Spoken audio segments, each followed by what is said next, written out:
it's time for this week's three-notched weekly preview.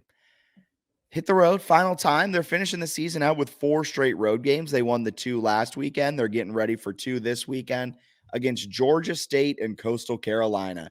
JMU, they played Georgia State just a few short weeks ago. And by weeks, I mean really not that long ago. February 15th, it was an 83-63 win at home against Georgia State. We kind of talked about it then.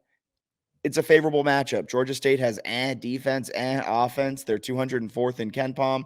JMU's defense should be able to shut down Georgia State pretty darn easily yet again, and their offense should be able to find a rhythm. Although Georgia State, kind of a good team at home, not necessarily dominant, but I don't think they're as weird as Georgia Southern.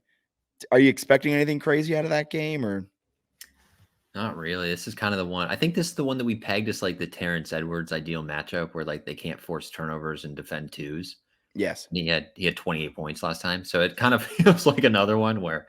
And it's in his hometown, and TJ Bickerstaff's hometown. Like there might be more JMU fans that are their family in attendance in this game rather than if football's any indicator of how the Georgia State attendance is going to be. Yeah, that's an interesting point too. You could sort of see that in the Georgia Southern game, where it wasn't like, oh wow, this road crowd knows they're playing a really good JMU team and they're amped. It was like, oh, this place is dead. So if they can bring their own energy, and I think they will, like you mentioned, with those hometown connections, it'll probably go pretty well for them. I'm hyped for Coastal. I think they run the Chanticleers out of the gym. I agree with you.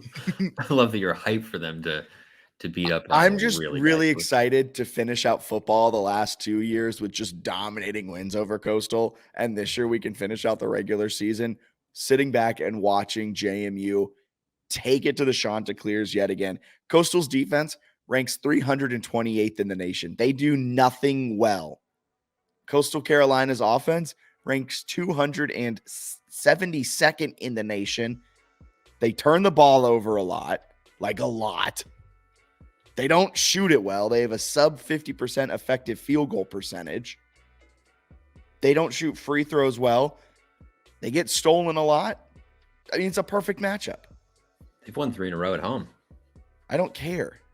The last time they played, JMU's largest lead, or the largest lead in the game, they led 100-53. It could be a bloodbath. Like, it could be very bad. Anything you're looking for specifically? I think the one thing that I am is that outside chance, like you mentioned, that they just stomp these two teams.